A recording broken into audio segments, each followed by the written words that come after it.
Welcome, everyone, to AI-deas. We're part of the Good Business Podcast, which is proudly hosted by the PHINMA-DLSU Center for Business and Society. That's right. And our whole mission here really is looking at how business can, genuinely be a force for good. A crucial question today. Absolutely. And just a quick note before we properly dive in this whole conversation, this deep dive you're hearing, it's actually AI generated. Pretty amazing, right? Made possible using Notebook LM. It really is remarkable technology. So welcome again to the deep dive. This is where we take your source material, articles, research, maybe even your own notes, and we really try to pull out the most important bits of knowledge, the core insights. Kind of a shortcut to getting up to speed. Exactly. Your express lane to being well-informed, hopefully with, a few surprising facts and maybe a little humor along the way. Is it interesting? So today, we're tackling a question that I think a lot of us feel deep down. Why do we keep chasing more when, honestly, enough often feels so much better? That hits home. To help us unpack this paradox, we're looking at a really insightful article. It's from the Managing for Society column in the Mill Times. Okay. And the title is Rethinking Prosperity, Ginhawa and Hygge. It kind of takes us on this journey, starting in Copenhagen, actually. Hygge. I've heard that word. Right. It explores this fascinating parallel between two concepts, one Danish, one Filipino, that really challenge how we usually think about success. Interesting comparison. Okay, so let's start there in Copenhagen. The article's author, they were there presenting at a conference, doing workshops. Workshops on what exactly? All sorts, actually. Humanistic management, AI, even consciousness development. Pretty deep stuff. Wow, okay. And while they were there, just, taking in the city, the cozy center, the quiet suburbs, this Danish idea kept coming up. Hygge. Right, hygge. It's quite trendy, but what is it really about, according to the article? What did the author find so striking? Well, what's really fascinating and what the article highlights is that hygge isn't about having the most stuff or, being number one. Yeah. It's explicitly not about wealth or competition in the usual sense. Okay, so what is it then? It's more about a deep contentment. Finding joy in simple things, knowing when you have, just the right amount. Just the right amount. I like that. Yeah. The article gives great examples. Think long dinners with friends just talking versus grabbing fast food on the run. Okay, yeah, I can picture that. Or the soft glow of candlelight instead of harsh fluorescent lights. It's about atmosphere, connection. And this is crucial. It champions being truly present in the moment. That presence matters way more than just being relentlessly productive. Wow. Presence matters more than productivity. That really cuts against the grain of modern life, doesn't it? It really does. And it's probably not a coincidence, as the article points out, that Denmark is consistently ranked, number 2 happiest country in the world. Right. So there's something real to this Hygge philosophy. It seems to work on a national level. It seems to. It's like a living proof of concept for this way of thinking. Okay, so let's connect the dots. Hygge is about this joy and sufficiency, appreciating the just right. How did that link back to those consciousness development sessions the author mentioned? Was there a deeper connection? Yes. The connection is actually quite direct and profound. The core idea coming out of those sessions was essentially that real awareness, true consciousness, means recognizing when you have enough. Recognizing when you have enough. It's a huge mental shift, right? Moving away from constantly wanting more or looking outside yourself for validation, towards genuinely appreciating what you already have, what's sufficient right here, right now. So it's not just about cozy socks then? No, definitely not just cozy socks. Though they might help, it's fundamentally a psychological state, a mindset. It's about asking honestly, is this enough? Am I okay right now? Before just automatically chasing the next goal, the next purchase. That ability to pause and recognize sufficiency, that feels rare. It can be. Hygge, in the sense, is about that mental comfort. Knowing the blanket is warm enough, the company good enough, the moment itself fulfilling enough. Okay, that idea of sufficiency is really powerful, almost radical today. But here's where, as you said, the article gets really interesting. It brings this whole conversation back home to the Philippines. Right. Just as you're thinking, okay, I get this Danish hygge thing, the author pulls out this parallel with our own concept, Ginhawa. Ginhawa. Can you tell us more about what Ginhawa really means? Because the article suggests it's much, much more than just, say, physical comfort. Oh, absolutely. Ginhawa is incredibly rich. The article emphasizes it's way beyond just comfort or ease. It taps into breath itself, life force, holistic well-being, it's fundamental. Wow. Breath itself. Yeah, and critically, it means shared comfort. That shared aspect is key. It's not just about my well-being, but our well-being. Shared comfort. Okay, that's different from a purely individualistic view. Completely. Right. And like hygge, Ginhawa fundamentally rejects the modern gospel of maximization.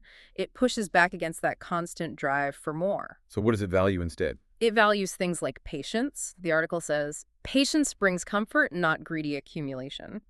True well-being comes from cultivating ease and prosperity that, flows outwards. It benefits the community. That community aspect again. Exactly. There's this beautiful line in the article, neither too few nor too many, just enough to share. Just enough to share. That's really something. It speaks to balance, community, sustainability. Precisely. It's about a shared flourishing, where my comfort is tied up with yours. It challenges the whole way we define progress, doesn't it? It really does. So the author's big insight here is that this Danish hygge, which gets all the global attention, is actually mirroring something Filipinos have, like always known through Ginhawa. Yeah, it's like uncovering this deep wisdom that's been part of the culture all along, a kind of blueprint for collective well-being that maybe we've overlooked. Forgotten, perhaps. It makes you wonder why we don't draw on it more explicitly. That's exactly the point, and the article connects these ideas, Ginhawa, hygge, to bigger societal questions. Those workshops the author tended, the ones on humanistic management, Yeah. they talked about redefining success entirely, not just profit, but optimization for all. Optimization for all. What does that mean in practice? It means seeing dignity emerge from sufficiency shared, recognizing that true human flourishing happens in community, never just on your own. So a business measuring its success by the well-being of everyone it touches, employees, community. Exactly. Moving beyond just shareholders to think about all stakeholders, how does this decision impact the collective Ginhawa, if you will? That is a radically different way to think about business. And what about technology? The article mentioned AI too. Usually we think AI equals efficiency, optimization, maybe even job losses. Right, that's the common narrative. But the insight from the AI workshop was different. It suggested technology, including AI, should be used to identify gaps in our communities, not just maximize shareholder profits. Identify gaps. Like what? Like mapping where resources are scarce or where people lack access to healthcare, or even identifying who might be socially isolated. The goal becomes using tech to strengthen human bonds, not, optimize them away for efficiency's sake. Okay, so using AI to build community, not just streamline processes. Imagine AI helping connect local farmers directly with people who need fresh food, or facilitating resource sharing after a typhoon, using computation for a collective upliftment for that shared comfort. That's a much more hopeful vision for AI. And it brings us back to that challenging question. If we Filipinos already have this wisdom, ginhawa, kapo, bayanihan, why does it sometimes feel like we struggle to live it out? And this is where the article points to an unsettling truth. It's maybe the toughest part of the piece. Despite having these incredible frameworks, pakikipakapwa, that deep sense of shared identity, seeing the humanity in others, and bayanihan, that amazing spirit of communal cooperation, despite having all this, we've somehow convinced ourselves we need to import happiness from elsewhere. We end up chasing Western metrics, individual wealth, GDP, and we forget that our own traditions are powerful models for prosperity. That feels uncomfortable, but maybe true. The article used the example of natural disasters here in the Philippines. Sometimes, sadly, you see people hoard resources while neighbors suffer. Which is the exact opposite of ginhawa and bayanihan. Exactly. A painful contrast.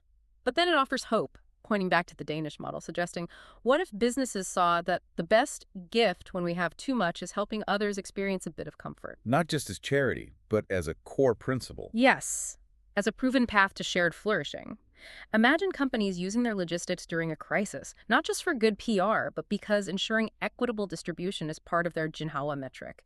It's built in. That disaster example really clarifies the tension, doesn't it, between our wisdom and our current practices, which leads us to the really big questions the article asks about rethinking prosperity itself. Yeah, it throws down some radical challenges, like what would happen if we measured differently? Seriously measured differently. How so? What if organizations actually tracked Ginhawa metrics right alongside their financial reports?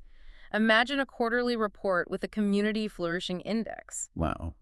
Or what if government policy actively supported shared prosperity, genuine well-being, over just raw GDP growth, prioritizing social cohesion, A equity. different definition of national success. Exactly. And what if education taught cooperation just as much as it teaches competition? Fostering empathy, teamwork.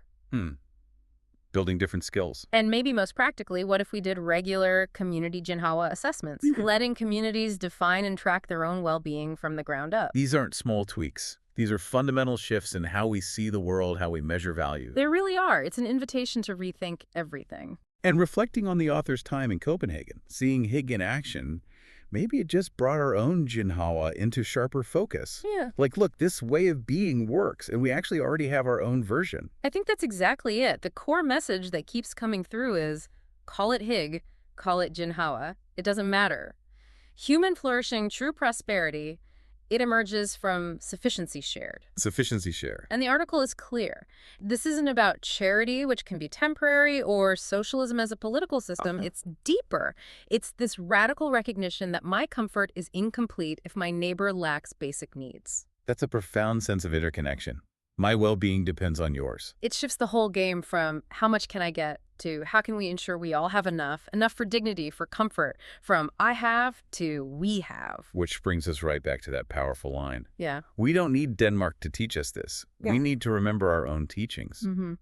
It's a call to look inward, isn't it? To dust off this wisdom that's part of our heritage. A wisdom that could genuinely reshape our future if we chose to really live it. Absolutely. So as we wrap up this deep dive, think about that core wondering from the article, that invitation. It's not just about comparing cultures, it's about a universal truth regarding well-being. Yeah, the call to action is pretty clear, I think. What if we really, truly engaged in genuine pakikipakapoa again? Seeing the kapa, the shared self, in everyone. And what if companies practiced real bayanihan? Not just CSR for show, but really showing up, especially in tough times, because shared comfort matters most then. It's about remembering the wisdom is already here, inside us, within our culture, just waiting to be fully embraced again. The Philippines has the wisdom. The article makes that clear.